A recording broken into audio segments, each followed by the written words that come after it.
Republican candidates putting together a new list of demands. They are asking for major changes in the upcoming presidential debates, though they're not all on the same page. Ben Carlson's campaign manager summed up their demands this way.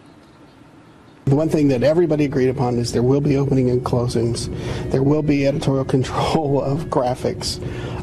And we also want a formula somehow, the equalization of the questions asked to all the candidates. So you can't just, don't invite somebody on the stage and ignore them for 2 hours. Well, the head of the RNC, Reince Priebus, agreeing with the need for changes, but says that the RNC will still stay in control.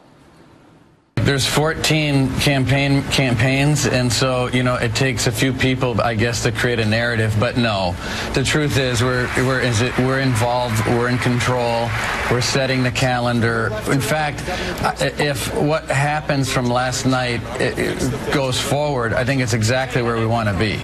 Attorney Ben Ginsberg helped put together yesterday's meeting. He recently served as co-chair of the Presidential Commission on Election Administration, and he joins me now exclusively. Mr. Ginsberg, it's great to have you on The Real Story. So, Thanks. What was the real story behind closed doors yesterday?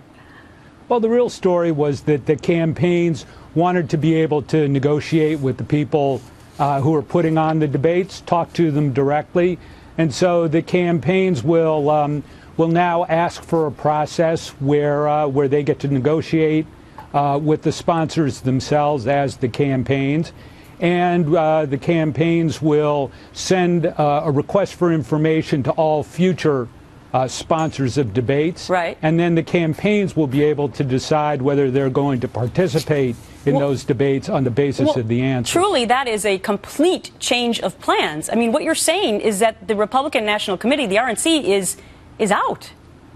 No, not at all. I mean, the campaigns still want to partner with the RNC. The RNC will be running, the campaigns have asked that the RNC run the logistical side, the ticketing, the credentialing, spin rooms, green rooms, filing centers, essential parts of the campaign. So the campaigns expressed a desire to continue in that partnership that way. Well, but you have to admit that it's totally different than how it has happened in the past. I mean, I can't recall ever before where the campaigns have had, I mean, maybe they could make the decision about whether or not they want to end up on the stage, but that the campaigns are going to have the ability to dictate that they get the equal number of questions, that the pre-approval of on-screen graphics will happen. I mean, it sounds like they're bypassing the RNC. Gretchen, for the past 2 cycles, the campaigns negotiated directly with all the debate sponsors. That was a system that, despite an awful lot of debates, really too many debates, there were debates that the candidates were satisfied they were able to talk about their vision for the future and their substantive views on issues.